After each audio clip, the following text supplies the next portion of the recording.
हिमालय के स्थावर जंगम द्विविध स्वरूप एवं दिव्यत्व को वर्णन। मेना के साथ उनका विवाह तथा मेना आदि को पूर्व जन्म में प्राप्त हुए सनकादि के शाप एवं वरदान का कथन। नारद जी ने पूछा, ब्राह्मण पिता के यज्ञ में अपने शरीर का परित्याग करके दक्ष कन्या जगदम्बा सती देवी किस प्रकार गिरिराज हिमालय की पुत्री हुई, किस तरह अत्यंत उग्र तपस्या करके उन्होंने पुनः शिव को ही पति रूप में प्राप्त किया, यह मेरा प्रश्न है। आप इस पर भली भांति और विशेष रूप से प्रकाश डालिए। ब्रह्मा जी ने कहा, मुने नारद, तुम पहले पार्वती की माता के जन्म, विवाह और अन्य भक्तिवर्धक पावन चरित्र सुनो। मुनिश्रेष्ठ, उत्तर दिशा में पर्वतों का राजा हिमवान नामक महान पर्वत है, जो महातेजस्वी और समृद्धिशाली है। उसके दो रूप प्रसिद्ध हैं, एक स्थावर और दूसरा जंगम। मैं संक्षेप से उसके सूक्ष्म स्थावर स्वरूप का वर्णन करता हूँ। वह रमणीय पर्वत नाना प्रकार केरलों का आकर खान है और पूर्व तथा पश्चिम समुद्र के भीतर प्रवेश करके इस तरह खड़ा है, मानो भूमंडल को नापने के लिए कोई मानदंड हो। वह नाना प्रकार के वृक्ष से व्याप्त है और अनेक शिखरों के कारण विचित्र शोभा से संपन्न दिखाई देता है। सिंह, व्याघ्र आदि पशु सदा सुखपूर्वक उसका सेवन करते हैं।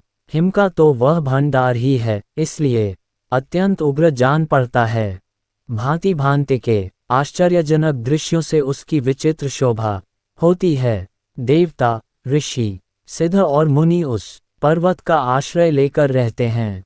भगवान शिव को वह बहुत ही प्रिय है, तपस्या करने का स्थान है। स्वरूप से ही वह अत्यंत पवित्र और महात्मा उनको भी पावन करने वाला है। तपस्या में वह अत्यंत शीघ्र सिद्धि प्रदान करता है। अनेक प्रकार के धातुओं की खान और शुभ है। वही दिव्य शरीर धारण करके सर्वांग सुंदर रमणीय देवता के रूप में भी स्थित है। भगवान विष्णु का अविकृत अंश है, इसीलिए वह शैलराज साधु संतों को अधिक प्रिय है। एक समय गिरिवर हिमवानों ने अपनी कुल परंपरा की स्थिति और धर्म की वृद्धि के लिए देवताओं तथा पितरों का हित करने की अभिलाषा से अपना विवाह करने की इच्छा की। मुनीश्वर उस अवसर पर संपूर्ण देवता अपने स्वार्थ का विचार करके दिव्य पितरों के पास आकर उनसे प्रसन्नतापूर्वक बोले। देवताओं ने कहा, पितरों, आप सब लोग प्रसन्नचित होकर हमारी बात सुने और यदि देवताओं का कार्य सिद्ध करना आपको भी अभीष्ट हो तो शीघ्र वैसा ही करें।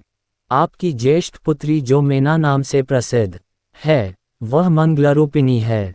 उसका विवाह आप लोग अत्यंत प्रसन्नतापूर्वक हिमवान पर्वत से कर दें। ऐसा करने पर आप सब लोगों को सर्वथा महान लाभ होगा और देवताओं के दुखों का निवारण भी पग पग पर होता रहेगा। देवताओं की यह बात सुनकर पितरों ने परस्पर विचार करके स्वीकृति दे दी और अपनी पुत्री मेना को विधिपूर्वक हिमालय के हाथ में दे दिया।